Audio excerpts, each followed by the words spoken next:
Hey, what's up, everybody? It's your boy Tazz, and of course, you are listening to or watching the Intro podcast. Hey, I have a guest on today.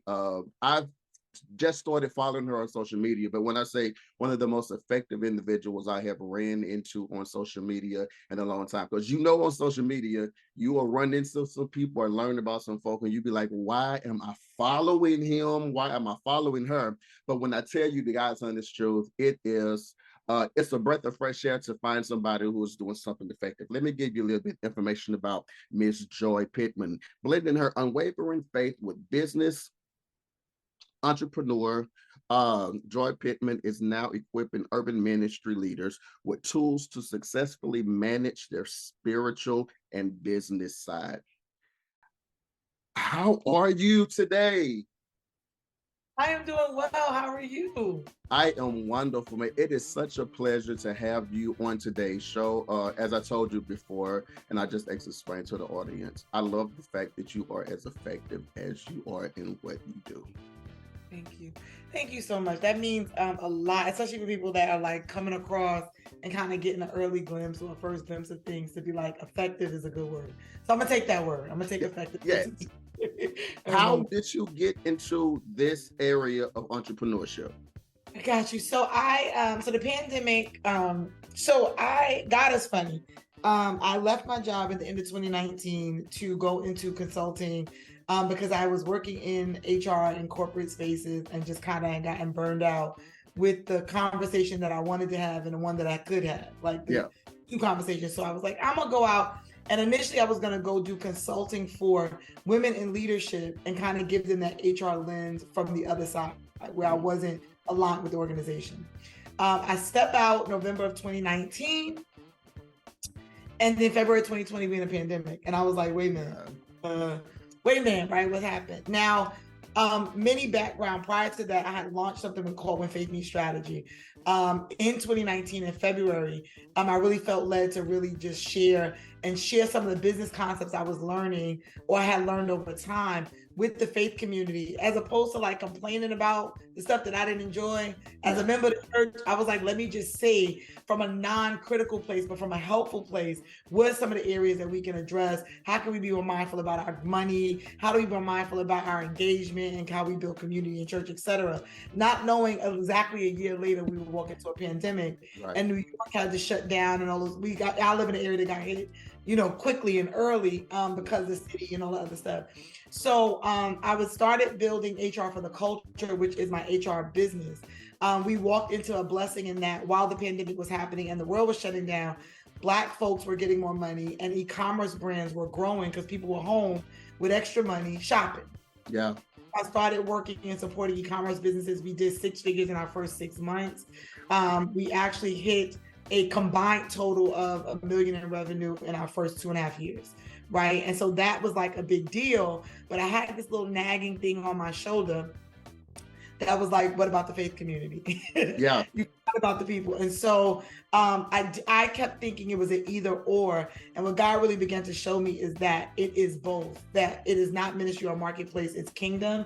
And so how are we thinking about the ministry, spiritual side, spiritual guidance, the God stuff, and the marketplace, the bottom line, the accounting, the marketing stuff, to really think about how we thrive and how we advance kingdom.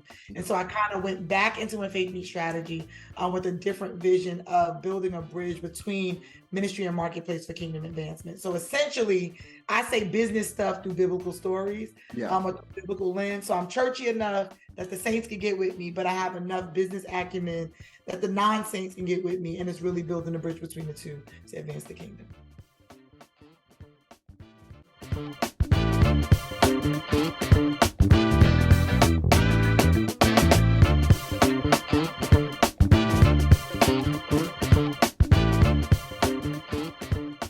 I was gonna ask, so like, whenever you decided to go to the church, how, because whenever you play with some people money, or you start talking about money, regardless to if you church or you the secular world or whatever, how did they take your presentation? So if I can just keep it like a whole buck. So when I first decided to do this, my presentation was terrible. because I was walking in. So this is like maybe 2018, 19. I kind of had a little bit of an arrogance about like, I don't went over here and made this money in my, and that, at that time it was on my career. So I hadn't even started a business yet. I was in a career. I was a decent 6-figure earner. I was building team and doing those kinds of things. So I kind of came over with like y'all ain't want to listen to me before, but now I went over here in the streets and made some money. So y'all gonna come back and listen to me now. And I don't know that my intent was good, but my presentation, I wasn't thinking about my audience and how they needed to receive the information. What I will absolutely say is that entrepreneurship taught me that it's not, you just don't get to say what you want to say. You got to say what you need to say in a way that the audience, your intended target, the people that you're talking to, can receive it. So I had to really sit and think about, how do I present what it is that I'm saying? How do I present this message that I believe is right in a way that is not offensive or doesn't beat people up? So I am me. I'm gonna say the things, but how do I say it in a way where they can embrace and understand it? How do I walk in as a friend to the church and not another critic? Because the church got a lot of critics already, right? But I learned that serving Black women, because similar to the church, Black women got a lot of critics, right? Like our community has a lot of critics. So how do I talk to Black women? And that was where it started. Like, how do I talk to these women that I want to serve in a way that is not beating them up for starting a business, making them feel bad because they don't know how to run their team, making them feel like poor leaders? How do I lean in from an empathetic place and say, I see you and I want to support you? And so that learning how to use that marketing language and identify audience and target and what to say to them really helped when I started rethinking, how do I reapproach and how do I re-talk to the faith community? So I don't really go in talking to them about their money. Don't go in being like, you need to spend your money better. What I do to them is from the place of, your intent is to reach the masses. Your intent is to help the community, to spread the gospel, right?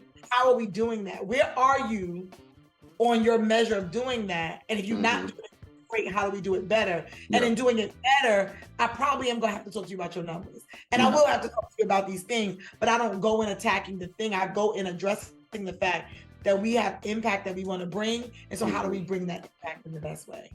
Let's talk about how you go about actually talking about the spiritual and business side of things, because, you know, a lot of times people consider, if you're not giving me like straight Bible from Genesis to Revelations, I'm not gonna receive nothing that you say. But just talking to you like this, you a homie. So in being that, how do you cultivate the criteria to presentate, to be like, okay, I understand that you are the church, you do represent God, but just as there's a spiritual side of this, there's a physical side. What's the combination of what your belief is, or how you go in to talk about that? So the blessing is that I do think that because God has called me to this, he has actually graced me to see biblical or business models in biblical stories.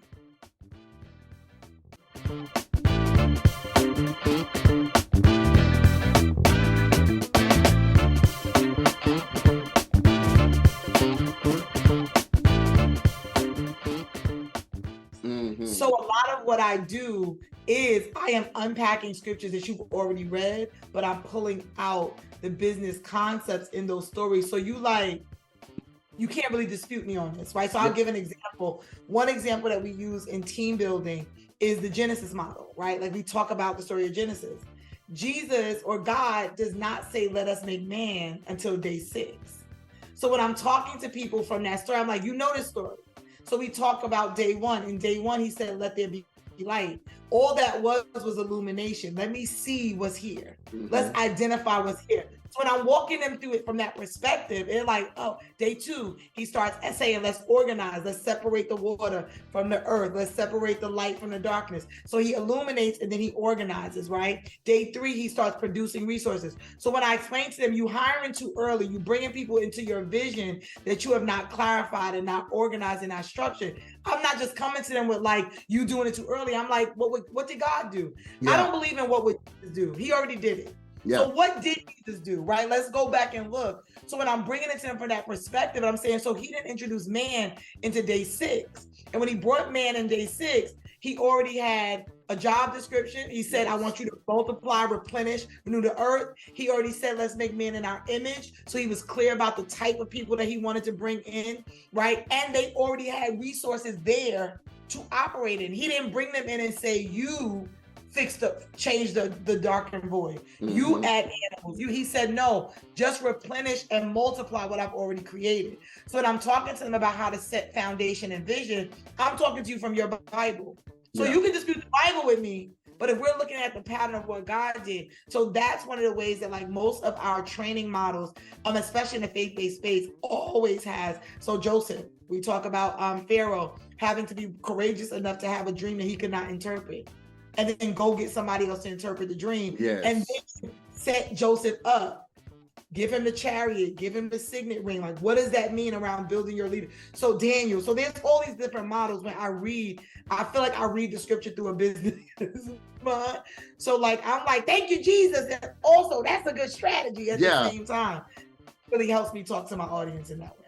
I love the way God has given you the ability to talk about him in that manner, but be real at the same time, because it gives you the opportunity to, I wouldn't necessarily say cross over, but you can reach people that are in the church who are, you know, I'm in the church, but I'm not all the way there.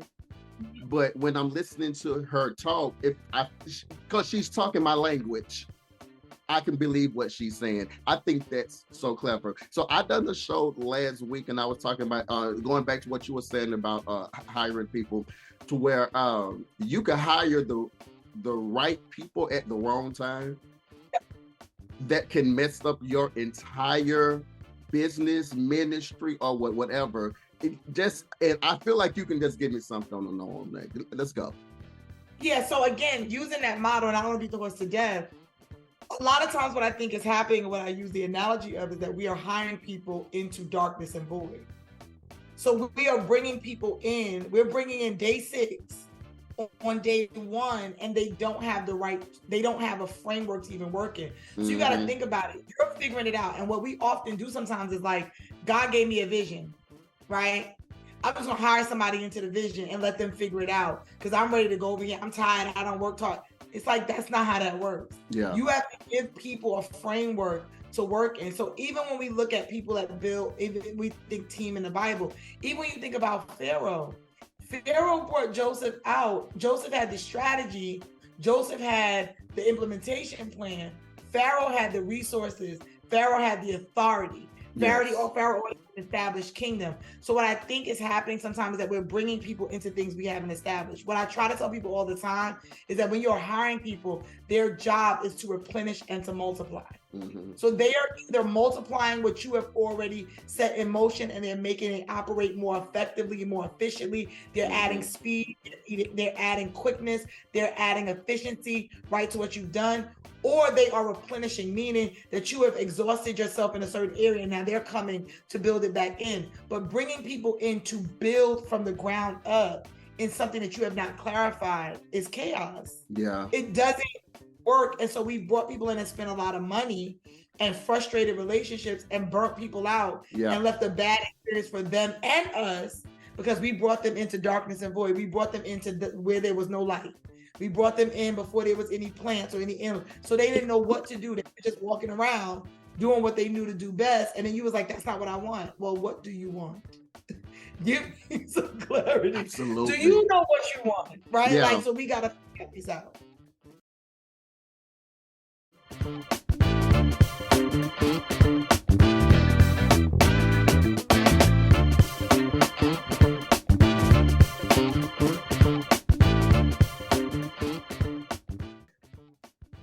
That was for me.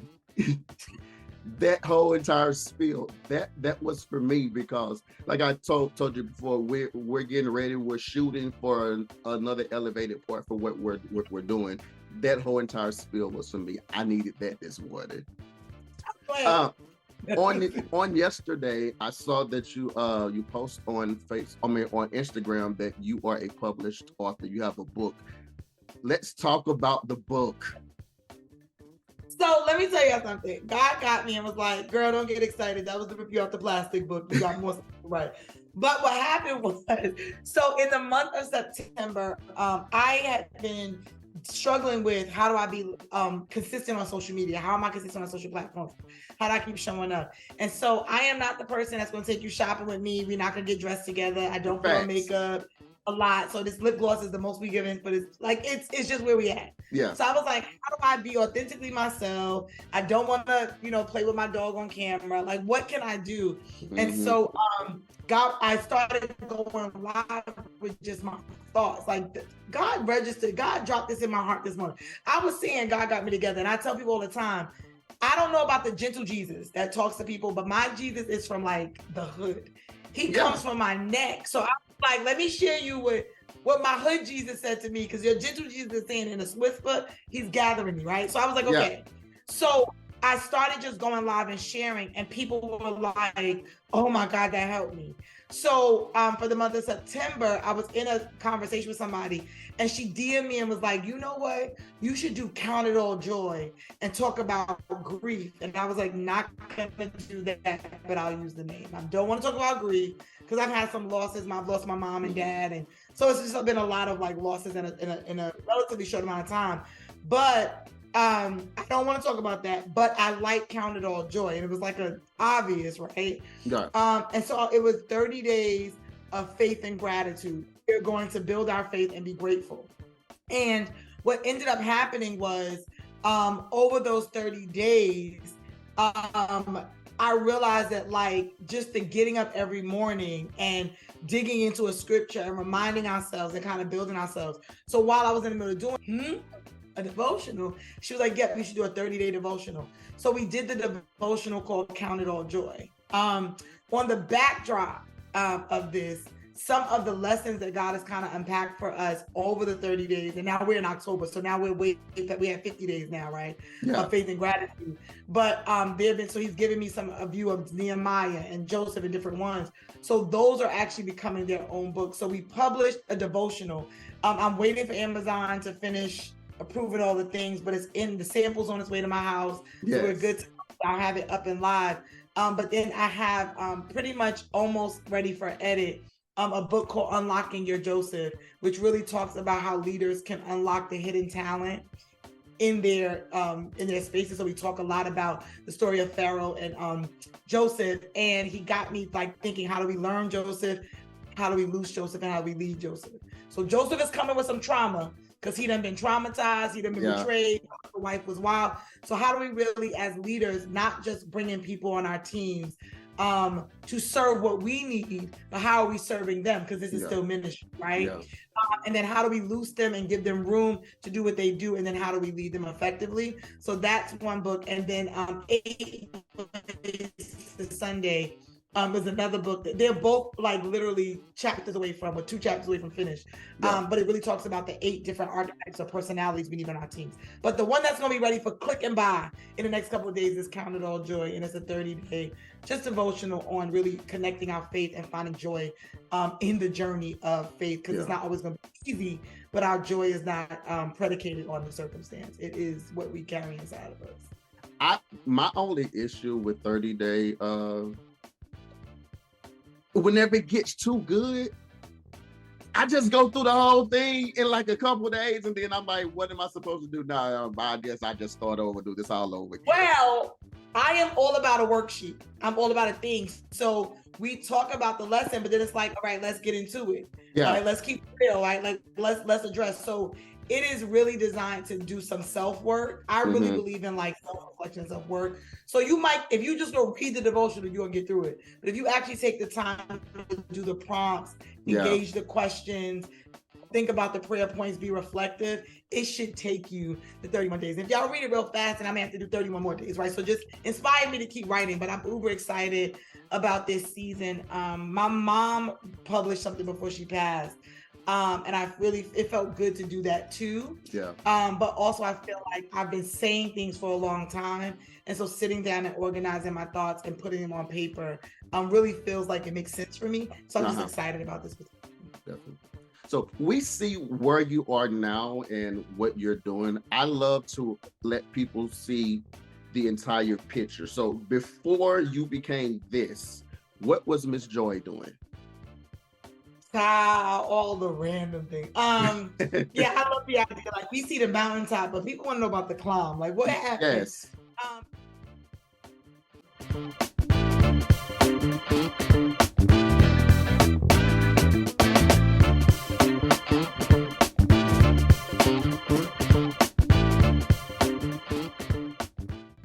So if I can give it to you in summary, and then you could dig into what you want to ask questions about, if that works.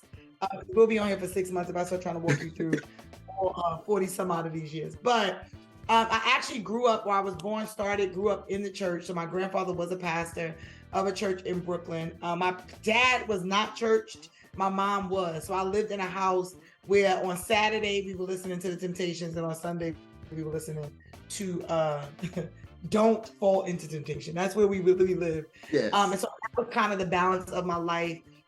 Went through school. Nothing was really extravagant about me in school. Started college, did not finish traditionally, so I stopped. Ended up going back. I had a really, so I had a run-in. So this will be my juicy tidbit. In my late teens, early 20s, so 19 to 21-ish area, where I was working in retail. And they were like, if you make these returns on a credit card, you put the money back on your card. So we were basically stealing. We were running credit cards. I got caught running these credit card scams. I got caught. And again, at the age that I was, I did not know certain things. So I didn't know what felony amounts were versus over 5,000. I didn't grow up in these streets. I grew up street adjacent. So I grew up in the hood and the house. So like I was outside, but not really. So I got caught, and then, I heard that you don't snitch. So I didn't tell about who else was involved. So the entire sum of money was my responsibility, and it was over $5,000, which means it was a felony. And so I had to do this process now. My dad was like devastated. My mom was stressed. There was a lot going on at that time. And so I remember my dad being like, your life is like, what you finna do? Like, what you finna do? So my dad came down and advocated for me. God was gracious and kind. My dad offered to pay back all the money and figure out how to pay back all the money. They ended up not going to grand jury. They ended up not filing charges. So I had a sealed record and just had to stay out of trouble for a while. But something about that situation literally scared me straight, because I was not ready. And if I be honest with you, I was like, if I end up in jail, I'm gonna have to find the biggest girl in there and just be her friend. Like, that's me, yes. Nah, I'ma just you ain't gotta fight me for it. Whatever you would like. I will make deals for you. I will stir your for you. Like, what do you? So I already made up, but I knew I wasn't for that life, and I was living in a way that wasn't for what my life was. So I stopped being crazy, but I didn't really go back to church. I just stopped doing wild stuff and really just focused on my career, focused on finishing school, focused on doing the things. Somewhere in that path, though, you start hitting certain ebbs and flows of personal success, but it felt empty. And so I've been battling with personal choices. I was having a lot of bad relationship experiences, not making right relationship decisions, not picking the right people for my life. So it's just like this best of times, worst of times, things are good, things are bad. But it was kind of like weird movement of my career was doing well, but my personal life was an absolute shambles. My dad actually passed away in 2009. My sister died the year after. So that kind of shifted my idea around that I would live forever. And it started making me really focused about time and what my time being more intentional. So I did lock down more, I focused more. So that's what kind of fueled the drive to finish school, because my dad died 2 months shy of me graduating. So it was like, if I had just did it on time, if I just so time became a different thing. And so I was kind of like visiting church, but church didn't really feel natural to me because I felt like I was living to people. So I would come to church and be like, yep, I'm gonna clap my hands, I'm gonna do the thing. But I saved all my good ideas for them. So I would come to church and things not working, but I was taking it outside. And so life just kind of, I feel like I spent a decade marking time. Like I had a good resume, but I really didn't feel like I was fulfilling anything. I didn't really feel like I was called to any major purpose. Nothing felt big, like just nothing felt like it was important. And then we walked. So then I decided like, I want to do something that's not mediocre. 2019, I leave my job. 2020, we start HR for the Culture. But then I dug so much into HR for the Culture that in the pandemic that I neglected family, I neglected friends, I neglected all the things. And then the end of 2021, my mom dies. And all I can process is all the time I did not spend with her because I was chasing this bag. Yeah. And you start to get to a place of, it's not just the money and the success. It's not just be a good person. Like, it's got to be something where you know that you're fulfilling life purpose, because I kind of felt like I was just doing stuff. Mm-hmm. And so in 2022, my mom was my grandmother's caregiver. In 2022, my grandmother passes away. What I will actually say is that somewhere between realizing I had no parents and no grandparents and was down a sibling, and one sibling wasn't talking to me, and I got one brother that I'm cool with, my world got very small. And I got very reflective about who it is that I needed to be or wanted to be or desired to be in the world, and what did that look like, and how did it show up, and all those things. And so I feel like much of the first 30-something years of my life was really giving me my tools. But this last 2 or 3 years has been really more intentional about how those tools get utilized. And if I left the world tomorrow, what do I want people to remember? So when you said like your stuff is effective, yeah, I also, like, when I want people to think about me, I want them to think that I cared about people, that I served. I wasn't perfect. I got a lot of glitches. Yeah. But that I was effective, and that I was intentional and compassionate, and like all those things. And so how that looks, or how I live that out, is in my service. It is in HR for the Culture, and with Faith Strategist, and these, one-on-one conversations. It's how I try to show up on social media when you're not watching me get dressed, but whatever I do. Yeah. Whatever. So I hope that answered the question, and I'll dive into anything else. But I feel like I am really I feel like Michelle Obama, like I'm becoming, but like I'm just at leaving legacy that is not financial only, but what is the life legacy I'm leaving behind? I think out of everything that you said, my title for that particular comment would be how God can take a flawed person and turn them into the biggest thing ever. Because, a lot of people would, if they were to go through something like that, they would let that situation stop them from becoming. But I am excited that you were able to see that God can take all of this stuff that I was doing that wasn't there for him, and now give me the ability to turn it around. Because see, now you have a blueprint that you can go out and you can teach the right way to do something. So, I mean, sometimes it may take us to do something that's a little to learn a lesson so that we can turn around and we can help a whole bunch of people from having to do that. And it gives us compassion. I mean, I was sitting in my car yesterday and somebody said something really nice about me. And I got really teary-eyed. She said, what happened? I was like, I know the depth of I know who I was. Yeah. Like, I know the mistakes that I've made. I know the unworthiness I've carried. I know all those things. Even when I came back to church, I didn't come back to church to be a wonder or a star. I was like, God, how can I serve? Yeah. If you just let me back inside. Like, I was prodigal son. Can I just come back over here and wash the dishes? And so for him to be kind enough to say, nope, you ain't got to wash the dishes. I'm going to put you right back where you should have been and align you, and you did not lose all of it, and you didn't lose all my favor and grace.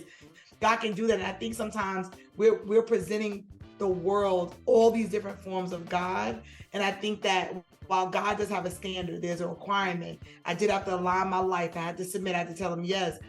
We need to also sometimes present the God who forgives and forgets. When we are sincere in our sorry, when we're sincere in our repentance, he hears us.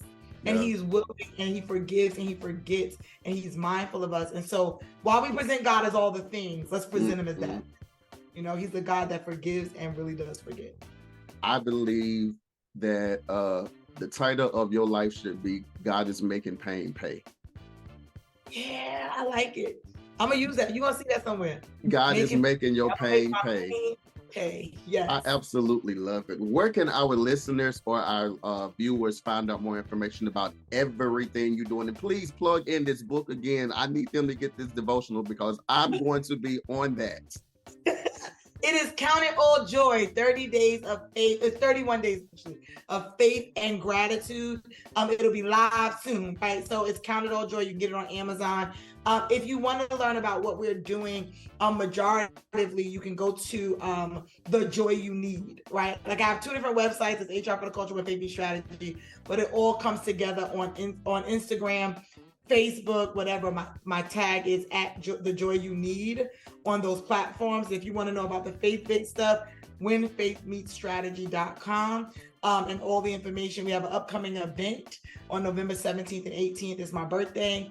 I'm on the 17th, so we're going to come on and have a Faith Friday and a Strategy Saturday. So on Friday, we're going to come and let God talk to us and pray and worship and fellowship together. And on Saturday, we're going to lock in and put a blueprint down for how we're going to take 2024 by storm. So I'm excited about that. So those are the things that are there. But go to whenfaithmeetsstrategy.com or follow The Joy You Need on all the platforms. And I'll make sure y'all get all the information y'all want. Everybody, look, I need a whole nother show just to talk about this making pain pay. I need another show to talk about how God can take the flawed and make broad. I need a whole nother show because you are so much, like there's so much that God has invested in you that the world needs to know. Again, it is my pleasure to be able to speak with you, and I look forward. As I was getting ready, I was like, God, I just want to build a relationship with this lady because we best friends now. We best friends now. You got to keep me. I'm gonna keep you. I'm coming to Sunday dinner. Whenever you want, I will be back to talk about whatever you want to talk about. I believe in good connections in this season. Absolutely. I think God is giving me good connections. So absolutely, I'm here. And thank you for your kind words. And thank you for sharing me with your audience. People don't have to share you with the people that they have credibility with. Right. So thank you so much for sharing me with your audience on this platform. Absolutely. Everybody, it's your boy Tazz. You are listening to or watching the Intro Podcast. Join with my special guest, my sister. Yeah, I said it, and y'all can't change it. Miss Joy Pittman. I need y'all to follow her on all her social media. Go to her website. I need y'all to buy so many of these devotionals that she have to store it all over again. Inbox a comment on everything that she posts and let her know how effective she is in your life. Once again, thank you so much for being a part of this show on today. Ladies and gentlemen, don't go anywhere. We'll be right back. It's your boy Tazz on the Intro Podcast.